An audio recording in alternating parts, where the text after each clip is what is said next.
Welcome to Assam tex solution. আজি মই আপোনালোকক জনাম যে আপোনালোকে ৰেচন কাৰ্ডত কেনেকৈ ই-কেৱাইচি কৰিব পাৰে।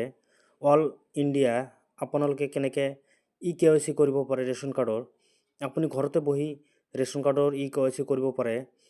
তো বলক ভিডিঅ'টো আৰম্ভ কৰোঁ। পোনপ্ৰথমে আপুনি যাব প্লে ষ্ট'ৰলৈ। প্লে ষ্ট'ৰত যাই কিনে চাৰ্চ কৰিব।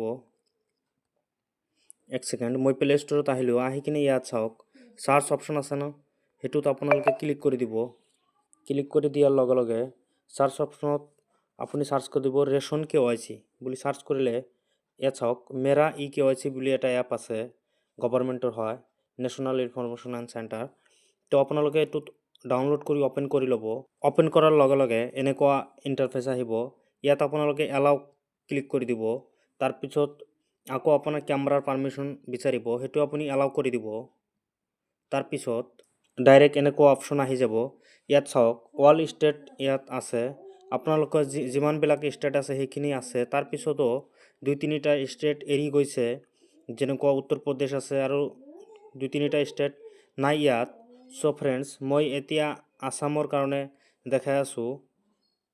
তো পোনপ্ৰথমে আপুনি আসামটো চিলেক্ট কৰি ল'ব। চিলেক্ট কৰাৰ পিছত প্ৰচিডত ক্লিক কৰিব।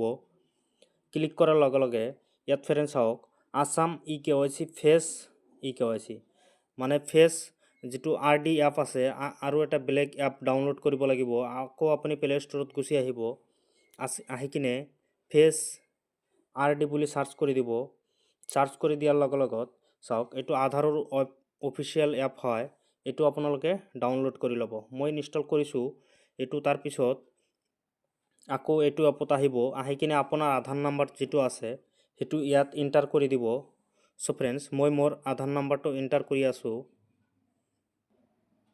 আপোনাৰ আধাৰ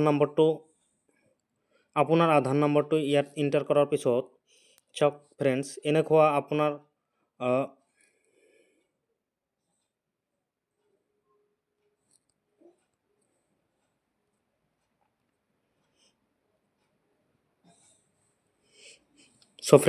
আপোনাৰ আধাৰ নাম্বাৰটো এণ্টাৰ কৰাৰ পিছত এনেকুৱা OTP বিচাৰিব। আপোনাৰ OTPটো ইয়াত এণ্টাৰ কৰি কিনে আপোনাৰ কেপচাৰ যিটো আহিব সেইটো ইয়াত এণ্টাৰ কৰি দিব। এণ্টাৰ কৰাৰ লগে লগে এনেকুৱা আপোনাৰ ইনষ্টেলিং হ'ব। ফেচ RD যিটো আছে সেইটো আপোনাৰ আপডেট হ'ব। লগতে বহুত পাৰ্মিশ্যন মানে এটা পাৰ্মিশ্যন বিচাৰিব পাৰে, আপুনি এলাও কৰি দিব। তাৰপিছত ইয়াত চাওক প্লিজ ব্লিংক টু কেপচাৰ, আপোনাৰ এইখিনি গ্ৰীণ হ'ব লাগিব। তাৰপিছত আপোনাৰ ফেচটো ইয়াত দি কিনে চক মানে আখৰটো ব্লিংক কৰি দিলে আপোনাৰ হৈ যাব। তাৰপিছত চাওক e-KYC status, e-KYC register successfully, আপোনাৰ ডেট আৰু টাইমটো দেখাই দিব। ইয়াত অ'কে ক্লিক কৰিবলৈ দিব। আপুনি অ'কে ইয়াত ক্লিক কৰি দিব। ক্লিক কৰি দিয়াৰ লগে লগে চাওক এনেকুৱা পেজ আহি যাব। ইয়াত বেনিফিচিয়াৰী ডিটেইলছ, আপোনাৰ নাম, আপোনাৰ state, card number, home district, ই-কেৱাইচিৰ status, Aadhaar number, e-KYC status হয়নে নহয় সেইটো দেখাই দিব। তো ফ্ৰেণ্ডছ, এইখিনি ফেচ ই-কেৱাইচি ইয়াত ক্লিক কৰি দিয়াৰ লগে লগে আপোনাৰ সকলোখিনি ডিটেইলছ সম্পূৰ্ণ হৈ যাব। তো যদি ভিডিঅ'টো ভাল পাইছে তেনেহ'লে লাইক আৰু শ্বেয়াৰ কৰি দিব। লগতে যদি এনেকুৱা ভিডিঅ' পাব বিচাৰে চেনেলখন ছাবস্ক্ৰাইব কৰি ৰাখিব। থেংক ইউ ফৰ ৱাচিং দি ভিডিঅ'।